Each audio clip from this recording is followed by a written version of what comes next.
네, 오는 11일 일요일에 치러지는 민주당 원내대표 보궐선거에 진성준 의원이 출사표를 던졌습니다. 원내대표에 선출되더라도 임기는 이제 4개월에 불과한데요. 그럼에도 출마를 결심한 배경은 무엇인지 또 당내 산적한 문제들에 대한 생각을 들어보기 위해서 민주당 진성준 의원을 모셨습니다. 어서 오십시오. 네, 반갑습니다. 진성준입니다. 네, 먼저 요즘 가장 뜨거운 이슈부터 좀 질문을 드려야 할 텐데 민주당 공천 환금 의혹을 두고 국민의힘에서는 오늘 오전에 그 특검법 뇌물수 의혹 특검법을 국회에 제출했습니다. 네. 어떻게 보십니까?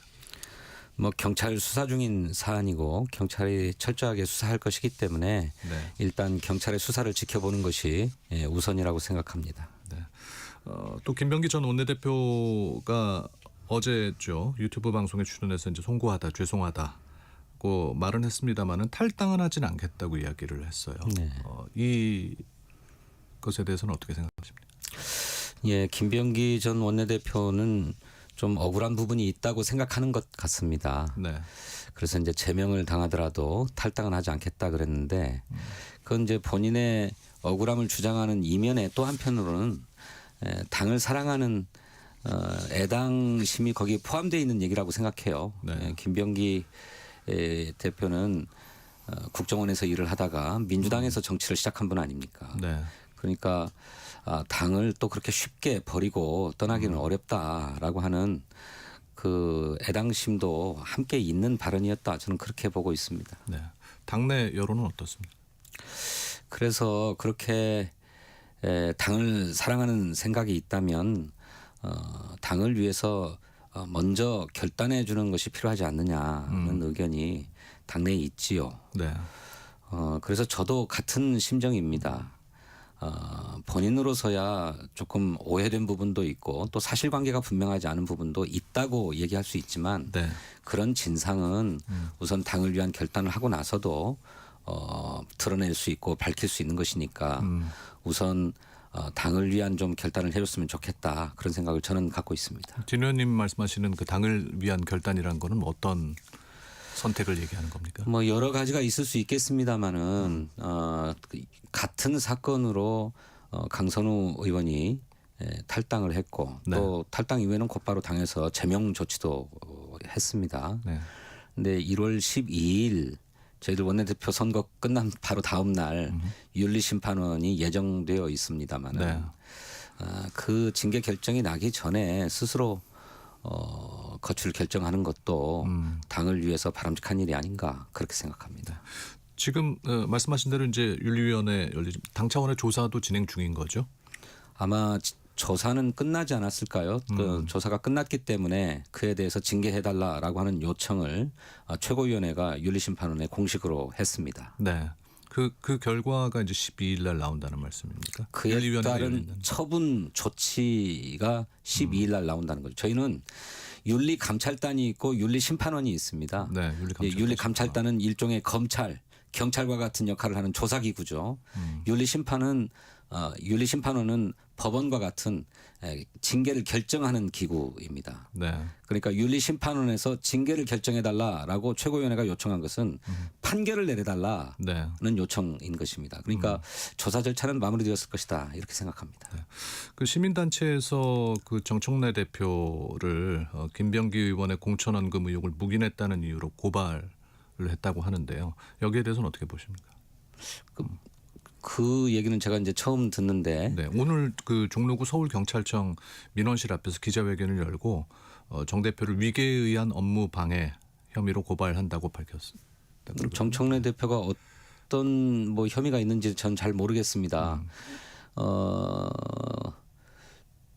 글쎄요, 저 김병기 원내대표의 이 문제가 있었던 것은 2022년 지방선거 당시의 일 아닌가요?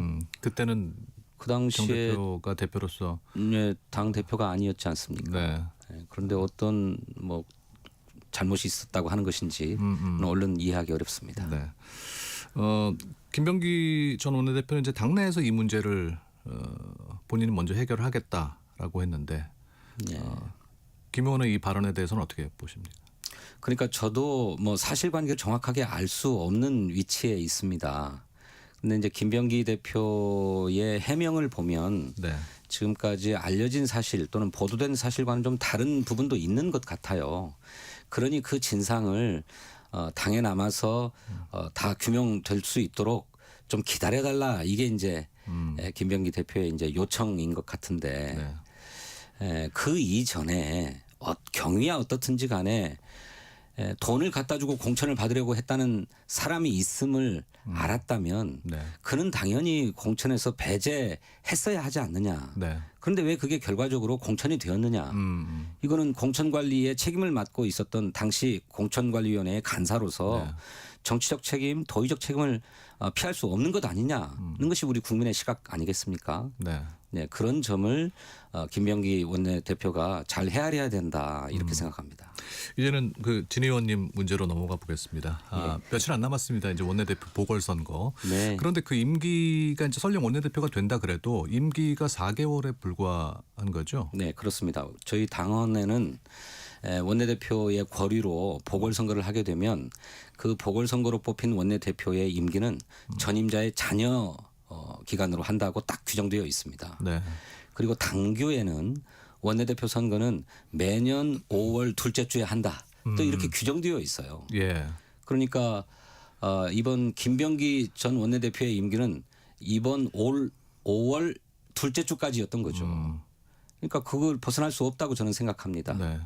네. 지금 민주당에 또 닥친 현안이 많고 네. 원내대표가 되더라도 이제 그 산을 또 넘어야 되는 것이고 진 의원님께서는 뭐 삼선 중진이시고 또 정책위의장도 하셨는데 네. 이 4개월짜리 원내대표를 하러 나서시게 된 가장 큰 이유는 뭡니까?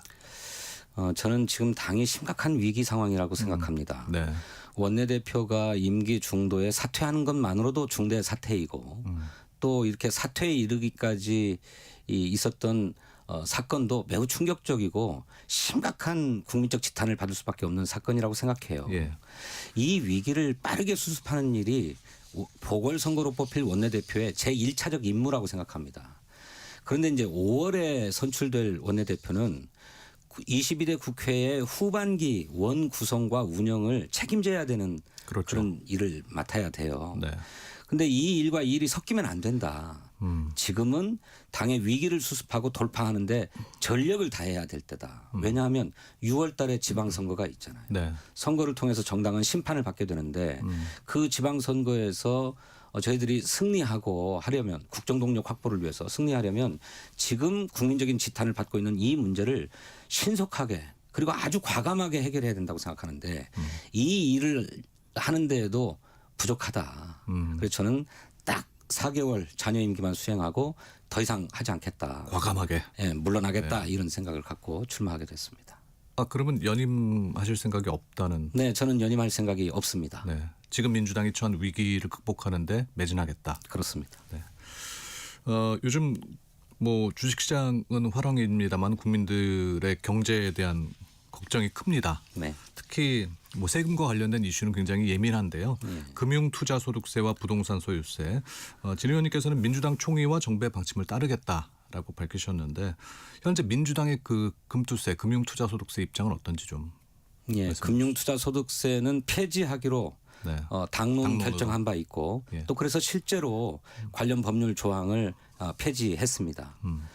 이 당론이 변경되기 전까지는 새로운 당론이 만들어지기 전까지는 이 기존 당론이 유효한 거죠. 네. 예. 그러면 원내대표가 되더라도 예. 뭐 금투세 사실 신경 쓸 겨루는 없으시겠네요. 예, 그럴 겨루는 그렇죠? 없다고 생각하고요. 네. 저는 개인적인 소신은 변함이 없습니다.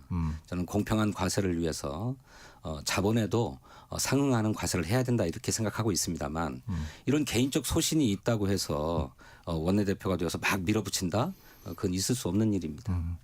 그러니까 어떻게 보면 그 진 의원님의 얘기가 민주당의 색채가 강한.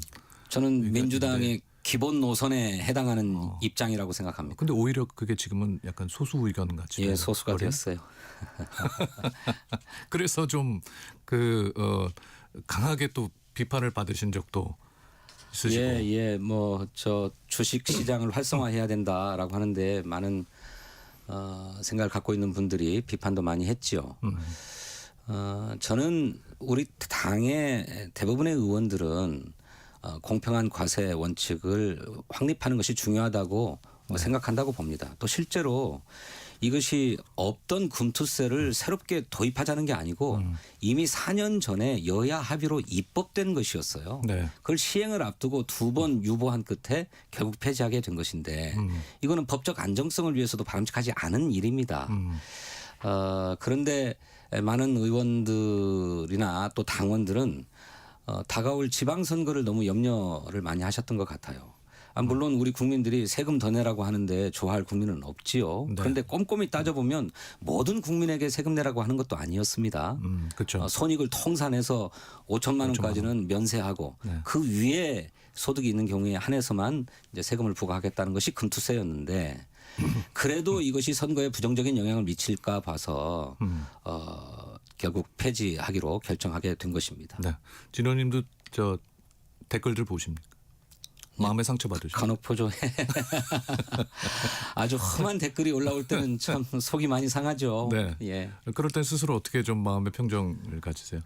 한숨 푹 쉬고 네. 이재명 정부의 이제 돈의 흐름을 부동산에 집중된 것을 증권시장으로 좀 돌리겠다. 머니무브 정책과 자본시장 활성화 정책. 이게 네. 결국 종국적인 목표는 코스피 5천이 목표잖아요. 지금 뭐 거의 다다른 것 같습니다만은. 예, 4,500을 네. 돌파했죠. 그 다음은 어떻게 진행되는 거예요? 뭐 주식 가격이 계속 오르는 것은 기쁜 일이고 5천을 달성했다고 해서 이제 그만 더 이상 안 올린다 이럴 건 아니죠. 뭐 올리면 좋은데 예. 그 주식시장의 내실을 강화하는 일이 필요하다고 생각합니다. 지금은 새로운 정부가 출범하고 그 정부의 여러 가지 정책적 결단을 통해서 코리아 디스카운트가 좀 해소되면서 주식이 재평가되었고 바르게 평가받고 있는 상황에서 주가가 오른 거라고 생각합니다. 네. 그런데 이게 실물이 뒷받침되고 있느냐 하는 데 대해서는 많은 전문가들이 조금 우려를 하죠. 실제로 실물 경제가 뒷받침되고 기업의 성적이 뒷받침되어야 이게 탄탄한 것인데 네. 지금은 정책적 효과가 아니냐 하는 지적이 있는 거예요. 네. 저는 이렇게 주가를 상승해 가는 것은 참 좋은 일인데 우리가 해야 될 일은 그 내실을 단단히 다지는 일이다라고 저는 생각합니다. 그 이후에 할 일은 이제 우리 기업들이 견고하게 내실을 다질 수 있는 방법을 찾아야 한다. 그렇죠. 네. 예. 근데 이제 또 일각에서는 이 부동산에 집중하려는 것을 주식시장으로 돌리려는 의도였었는데 이게 집값이 잡히지 않고 있단 말이죠. 네. 네. 그래서 부동산이 안 잡히니까 주식에 올인하는 거 아니냐 비판도 있습니다. 그런 건 아니고요. 집값도 잡아야죠.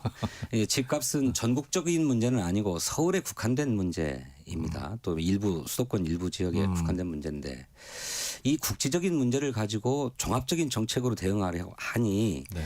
그 여파가 전혀 무관한 지역에도 미치는 측면이 있어요. 그래서 부동산 정책을 구사하는 데는 좀 상당히 정교한 설계가 필요하죠. 네.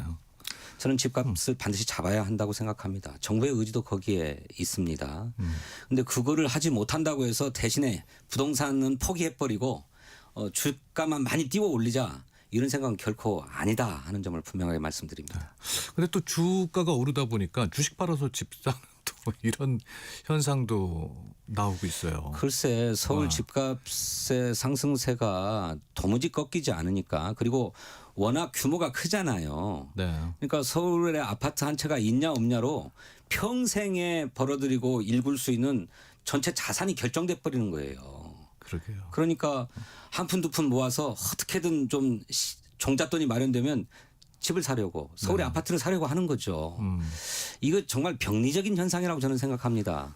그렇기 때문에 우리 국가의 경제를 생각해서 또 우리 후대의 미래를 생각하면 반드시 집값을 잡아야 됩니다. 근데 이게 어려운 일이거든요. 네. 이 어려운 일에 정치권이 좀 먼저 발벗고 나서야 하고 또 동시에 국민적인 합의도 일궈내야 된다고 생각합니다. 왜냐하면 이걸로 서로 충돌하잖아요. 네. 집을 한 채 이미 가지고 있는 사람은 내 집값이 조금 더 오르기를 바라지 떨어지기를 바라지 않잖아요. 예. 그런데 집을 마련하지 못한 분들, 없는 분들은 집값이 제발 좀 내가 부담 가능하도록 좀 낮춰지기를 원하는 것 아닙니까? 맞습니다. 그런데 집을 가지고 있다고 해서 무조건 집값이 높다고 좋은 것은 아니거든요. 이에 대한 사회적 합의를 만들어내고 그에 대한 정책적 결단을 통해서 저는 지속해 가야 된다. 그래야 우리 사회가 지속 가능하다 이렇게 생각합니다. 그 중에 하나가 부동산 보유세라고 말할 수 있습니까? 유효한 수단 중에 하나라고 저는 생각합니다. 뭐 높인다는 말씀입니다. 보유세를 강화할 필요가 있죠. 강화해야 한다. 네. 네. 이제 원내대표 선거가 이제 이번 일요일인데 원내대표가 되신다면 아까 앞서 잠깐 말씀을 하셨습니다만은 어떤 문제들부터 해결해 나가시겠습니까? 저는 크게 세 가지 해결해야 될 당면 과제가 있다고 세 생각합니다. 가지요? 하나는 당의 윤리 의식을 국민 눈높이에 맞게 높이고 재정립하는 것입니다. 네. 두 번째로는 당의 토론 문화를 정립해서 당정 일치, 당청 일치를 실현해야 된다고 생각합니다. 토론이 잘 안 되고 있습니까? 밀도 있는 토론, 심도 있는 토론이 잘 안 되고 있는 거죠. 큰 원칙과 방향에서는 다 같은데 네. 이를테면 디테일에서 좀 다른 거예요. 그 원칙과 방향을 실현해 나가는 속도, 네. 방식, 또 구체적인 내용 이런 세부적인 문제까지 촘촘하게 협의해서 조율해야 뭐 불협화음이니 엇박자니 이런 얘기가 안 나온다고 저는 생각해요. 네. 밀도 있게 토론이라는 거는 뭐 어떤 형태? 당정 협의 또 당청 협의의 이를테면 구조를 바꾸는 것도 있고요. 네. 또 구조만 바꿔서 되는 게 아니라 그것을 정말로 밀도 있게 심사하기 위해서 세부 사항까지 꼼꼼히 점검하고 체크하는 토론도 필요하다고 생각합니다. 사후 토론도 필요하다. 네. 네. 네, 그래서 그걸 해야 되고 세 번째로는 세 번째. 저희들이 내란 청산을 신속하게 완료하고 동시에 민생 경제 대책에도 전면화하는 이런 네. 노력이 필요하다고 생각합니다. 물론 동시에 같이 추진해 왔어요.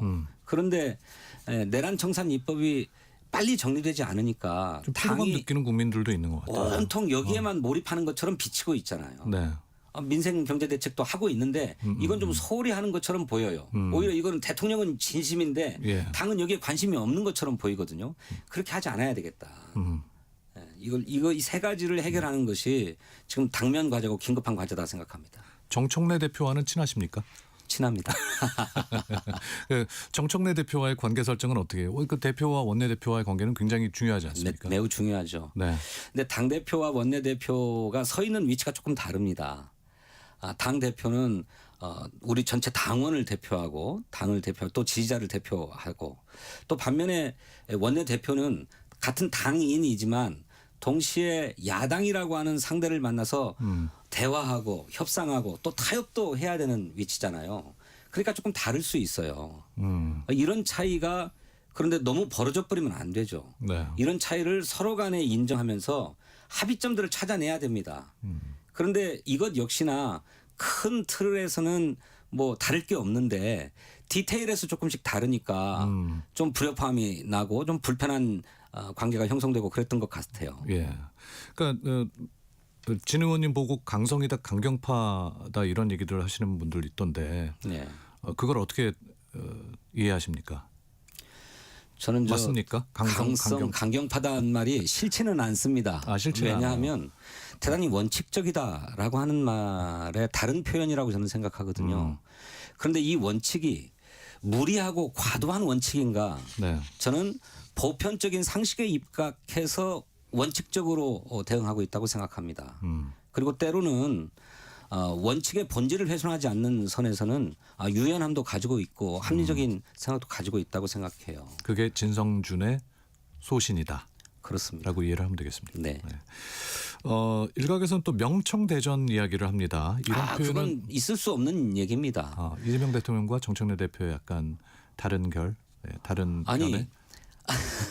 이재명 대통령은 민주당이 배출한 대통령입니다. 네. 그리고 민주당은 이재명 대통령의 국정 운영을 힘껏 뒷받침해야 돼요. 그런데 당의 당 대표와 대통령이 서로 전쟁을 벌인다, 서로 대결한다, 대립한다, 이거 가능한 얘기입니까? 아니 근데 뭐 친명 친청 얘기가 있지 않습니까? 그거는 그냥 말하기 좋게 만들어낸 얘기인가요? 우리 당의 대표적인 친명이 있다면 그게 정청래 대표일 거예요. 그래요. 네. 네.